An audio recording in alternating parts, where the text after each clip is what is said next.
Today I'm going to show off what I think is the best Hamilton watch on the market right now. Oh, blimey. Let's get into it! Yes, and welcome to the Mad Watch Collector Show. Today I'm going to talk about a watch from a brand called Hamilton. Yes, I'm a big fan of this brand, particularly the Khaki range. I've owned several field mechanicals in my time, the Interstellar Pilot's watch, big fan of the Murph, and more recently, the Expedition. Now, one of the biggest and probably the last ever great achievements in watchmaking, before Quartz made them all go was done in 1969. Brands from Seiko to Zenith were trying to produce the first automatic chronograph. Well, not many people know, but Breitling, Tag, which were Heuer back then, and Hamilton all got together like some super Swiss team to try and come up with their own automatic chronograph movement. Those three companies all released an automatic chronograph at the same time. Now, even in 2025, where the brand is owned by the Swatch Group and they don't use the caliber that was in that 69 watch, it still is very significant to own a watch that looks like this because it's a big part of the brand's history. And out of Tag Heuer and Breitling, Hamilton's automatic chronographs are significantly cheaper, at least by half, but is just as significant as the other two. Today's watch was sent in by Francis & Gay Jewelers, the #1 place for your Hamiltons, Seikos, Tissot's, the list goes on and on, always being ultra competitive in price and always trying to give the best service to you and me. Whether it's Swiss, German or Japanese, Francis & Gay have it covered. Check out their website in the link below, because today, if it's not this one, you could be seeing your next future watch. Lovely. Okay, let's show you the watch, tell you my final thoughts at the end, give you my wife's opinion as well, and let's give you a bit of Hamilton handsomeness. Are you Intramatic ready? Let's go! And ladies and gentlemen, here is the Hamilton Intramatic automatic chronograph. An absolutely stunning watch that I may well one day be owning. Of late, I've certainly fallen into a chronograph rabbit hole, and looking at this watch, well, it just makes me want to stay in that hole a bit longer. Absolutely beautiful proportioned watch that can give you dressy vibes and tooly vibes all at the same time. The one thing you've got to say with Hamilton is they nail green. Their green colours are absolutely phenomenal. This is like an olive come sage come, I don't know, Mediterranean tree colour. Now, Hamilton actually brought this Intramatic back in 2017. However, they brought it back in a 42mm case. And even though it was a big hit, I mean, the original Chronomatic was 37mm. This, even though it's in a more modern 40mm case, it feels vintage, you know? There's beautiful symmetry on this watch. Big chunky piston pushers and an even huger crown. This one's right up my alley. Quick spec check. So yes, it's a 40mm diameter case, 20mm lug width, 49mm lug to lug, but the big size comes in the thickness, which is just over 14.5mm. Now, there are facets on the back, and with the help of the not so curved sapphire crystal, I don't think it's going to feel massive on the wrist. But listen, when you've got a movement that has a thickness of already 8mm, then you've got to have the stainless steel case. You've got to make sure that case can do 100 meters of water resistance. Then you've got the handset to deal with, and then the crystal over top, as well as the case back. 14.5mm doesn't sound that thick anymore. I really love these thin, sloping lugs. They really do have a nice character to them, almost as if they're modular coming off the bezel. As the lugs are quite thin, that's going to help this watch look a little bit smaller than the dimensions suggest. Funnily enough, on this watch, we do have a screw down crown and a screw down case back, and that gives us 100 meters of water resistance. Case back, we have a lovely pattern. It is quite curved. It's pretty cool. The watch came with this beautifully crafted leather strap, Hamilton really do nice straps, it has to be said. Very high quality. Probably the best when it comes to those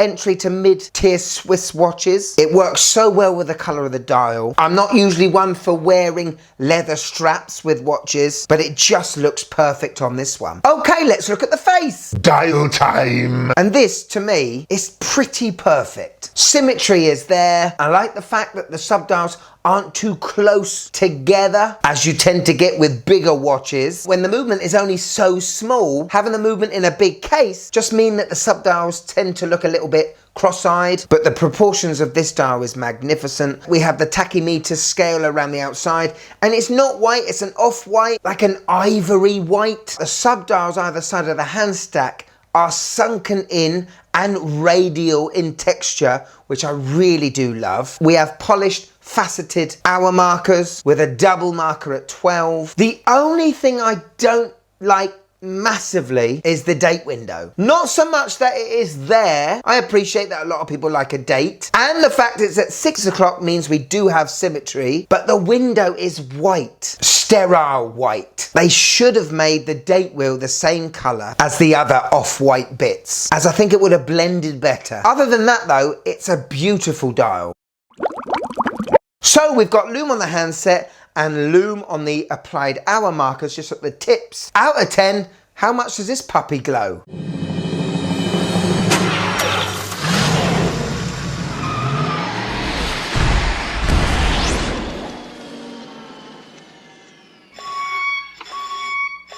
Well, yeah, that's not too bad. Hamilton aren't known for their bright, bright, bright lume. This isn't a dive watch. However, it is decent enough. Nice! Could you just click that like button, please? It really helps the channel.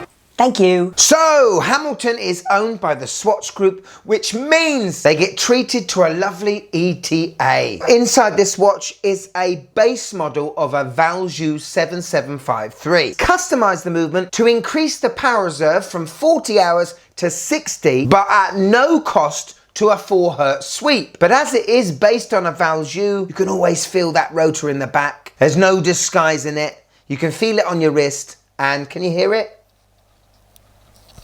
That's all part and parcel of a Valjoux. Operating this watch, well, it's a little bit different to normal watches. You unscrew the crown and then you just have one position. What about the date? Hang on. Anyway, we have hacking, which means the second hand does stop. Ooh, the turning of the hands is beautiful. Push it back in, screw it back in, and Bob's your uncle. What about the date? Yeah, right, okay, right. To change the date, there is a little nodule at 10 o'clock where if you was to press it in, you can change the date. It's a little bit fiddly and it's just part and parcel of being an owner of this watch. When it comes to the chronograph, it is beautiful. Have a listen. Oh, that is sensational. I'm so in love with chronographs at the minute, especially mechanical ones.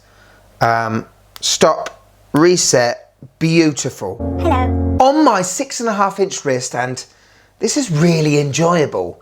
Yes, the lug to lug is slightly too big maybe for my wrist, but I certainly don't feel that this watch is too thick. Obviously, when you don't have a big bezel, the dial becomes bigger. It's a slight illusion as the dial doesn't really start until the green part, but if I was to own this watch, it probably would have the biggest dial. But this leather strap, so comfortable. I don't feel like it's top heavy. Yes, I would have loved this watch to maybe be 38 or 39 millimeters, but I think 40 millimeters for this watch, I think is the sweet spot.